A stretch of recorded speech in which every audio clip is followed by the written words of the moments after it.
इस वक्त हम एक ऐसी जगह पे हैं जिनके हवाले से डॉक्टर तनवीर अहमद मदनी साहब ने इसकी निशानदेही की थी कि इसके हवाले से बहुत ज़्यादा रिवायात हैं कि किसी ने कुछ कहा, किसी ने कुछ कहा।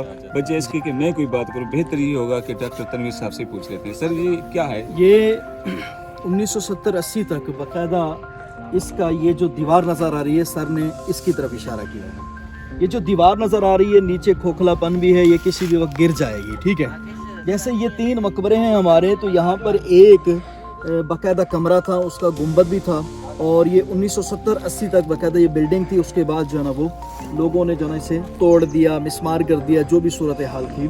तो इसी वजह से मैं ये कहूँगा सर के सवाल पर कि हमारे उच्च में बचपन से हमने तो सुना था कि ये देह वाली यानी जिन वाली कोठी मशहूर है, और ये हो ही नहीं सकता क्योंकि जिन वाली कोठी अकल में आने वाली बात नहीं है।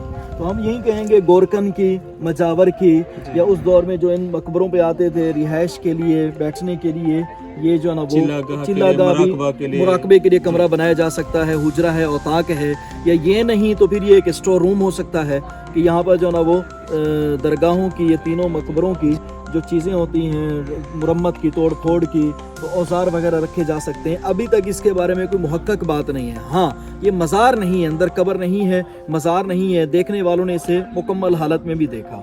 और कोई सवाल सर? अच्छा, ये जैसे डॉक्टर साहब ने बताया तो मुझे भी कुछ ज़्यादा जो ना गुमान यही होता है कि ये एक ऐसी जगह थी कि जहाँ पे जो ना ये कब्रिस्तान है और साथ ही ये दरगाह है, मस्जिद है, और मस्जिद भी है, और ये मज़ारात, और वो सामने जो ना एक और मज़ार भी हमें नज़र आ रहा होगा, बदरुद्दीन बाकरी साहब का, जो जलालुद्दीन सुर्खपोश बुखारी के सुसर थे। तो यहाँ पे लोग आते होंगे, और साफ ज़रा कि इतनी ज़्यादा आबादी नहीं होगी कि लोग यहाँ पे आते होंगे इबादत के लिए, सुकून के लिए, जो भी। तो लेकिन आपने इस मुनहदम या मादूम होती चीज़ को जो है वो महफूज कर दिया। मेरे भी इल्म में नहीं था ये बिल्कुल। अच्छा, आपने इसे देखा था कि एक छोटी सी? नहीं, मैंने नहीं देखा। अच्छा, मैंने इसे ऐसे ही देखा है जब से आया हूँ। अच्छा, ये देखें सर, ये देख रहे हैं। अब इसके अंदर हम देखें तो ये वही पुराने ज़माने का पलस्तर है जिसे हम कहते हैं गच्चकारी, गच्ची कारी। इसके अंदर ये बारीक चूना आपको नज़र आ रहा है, ठीक है ना, इस तरीके से बारीक चूना ये भी नज़र आ रहा है।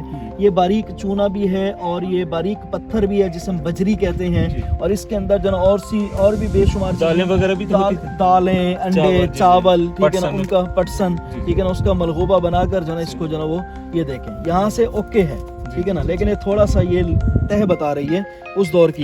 ये सीमेंट नहीं है, ये सीमेंट नहीं है, बल्कि पुराने जी जो जदीद दौर के वो सीमेंट नहीं है, बल्कि जो इससे पहले इमारतें पुख्ता बनाने के लिए दालें होती थी, पटसन होता था, और इसके अलावा जो ना ये चूना होता था, ये छोटे छोटे पत्थर के टुकड़े जिन्हें आज हम बजरी कह सकते हैं, इस तरीके से जो ना इन्हें मजबूत किया जाता था। तो ये एक मादूम होती हुई और मुनहदम होती हुई चीज़ को हमने इस तरीके से भी महफूज कर लिया कि जो बड़े बुजुर्ग थे वो इनके बारे में बात करते थे कि ये जिन की है, देव की है, किसी ने कहा कि मुजावर के, किसी ने कहा कि यहाँ पे लोग जो ना वो आते थे इबादत करने के लिए, कि यहाँ पे यक्ष उन्हें मिल जाती थी, और एक ऐसा रूहानी माहौल भी होता था। ठीक है जी, बहुत शुक्रिया जी।